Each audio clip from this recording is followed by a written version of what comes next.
All right, let's get right into it. Today we're tackling a topic that's incredibly important, both for professionals and for so many families. We're talking about bridging the huge gap in mental health care for autistic individuals. This is all about understanding, inclusion, and, frankly, the urgent need for change. So let's start with a number that really sets the stage. 1 in 36. That is the current rate of autism diagnosis for children here in the U.S. This just goes to show this is not a niche issue. It's a significant part of our community. And of course, as these kids grow up, the need for the right kind of support only gets more critical. But the diagnosis itself, that's really only half the story. Because a staggering 97%, think about that, 97% of autistic people also have at least one other co-occurring mental health condition. We're talking about things like anxiety, trauma, or depression. This isn't the exception, it's practically the rule. And it just shows you how immense the need for competent, informed mental health care really is. And that brings us right to the heart of the matter. We're facing a growing mental health crisis. As the number of diagnoses has gone up, our healthcare system's ability to provide the right kind of care, well, it just hasn't kept pace. So the need for therapy that affirms neurodiversity, care that supports rather than tries to fix, it's not just a good idea anymore. It's become an absolute clinical and ethical necessity. And the consequences of this gap? They are severe. We're seeing rising rates of autistic burnout, identity-based trauma, and, tragically, suicidality. This crisis hits late-diagnosed and unsupported adults particularly hard. This isn't some theoretical problem we're discussing. It's a real-world emergency happening right now. So why is this happening? Well, it's because so many people are falling through the cracks of a system that honestly just wasn't built for them. The real problem is that traditional mental health training has almost completely failed to address the complexity of someone who is both autistic and also struggling with their mental health. Which, it begs a really crucial question. What are well-meaning clinicians missing?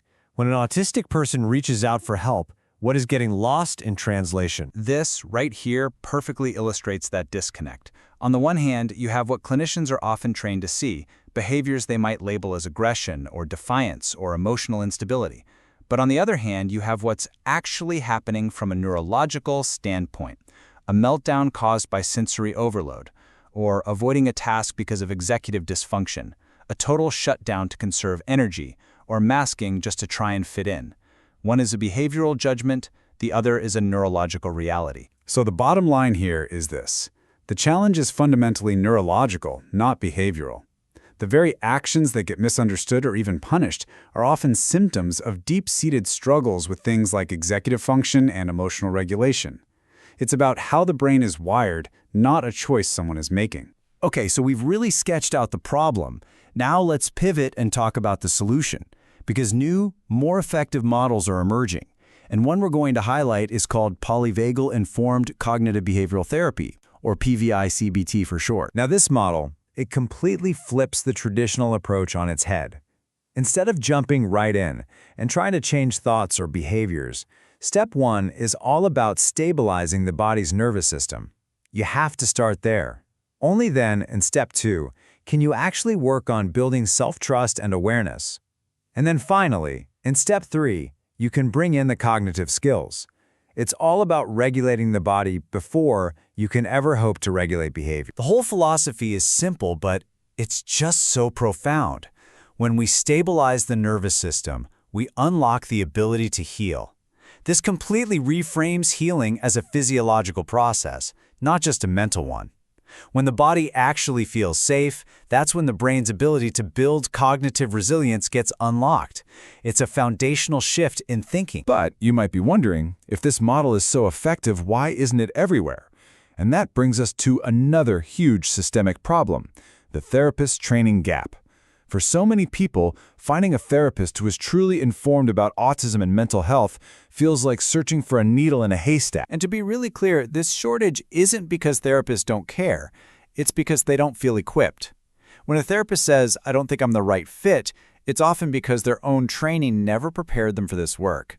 Most graduate programs just don't provide adequate education on this, and that leads to this harmful cycle of avoidance. And look, this isn't just a suggestion, it's an ethical obligation. The major governing bodies for therapists, like the ACA and APA, require them to practice within their scope of competence, to reduce harm through ongoing education, and to provide culturally informed care. So in this context, failing to learn about neurodiversity, that's not just a knowledge gap, it's an ethical one. So how do we fix this? Let's talk about real, actionable solutions. This last section is all about what we can actually do, whether you're a clinician, a parent, an administrator, or an advocate, to be part of building that bridge forward. Here is a clear checklist of where to start. First, audit your own practice. Are your intake forms, your office spaces truly accessible? Second, commit to real, meaningful training in autism mental health, not just old-school behaviorism. Third, collaborate with and listen to families and caregivers. They are the experts on their own lives. And finally, if you're in a position to do so, mentor the next generation of clinicians in these new affirming models. And let's make no mistake, the urgency here cannot be overstated.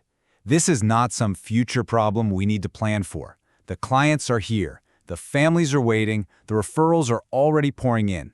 The demand for competent care is absolutely immense, and it's happening right now. This slide just lays out exactly what's at stake.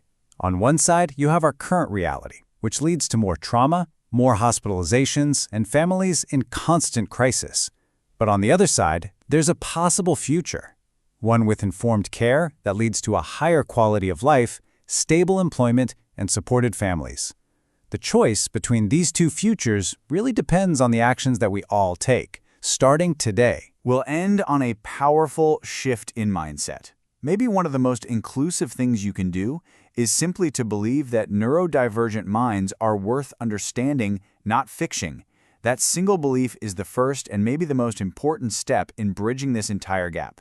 So we'll leave you with that question. What would it mean for us, for our systems, to truly seek to understand rather than to fix?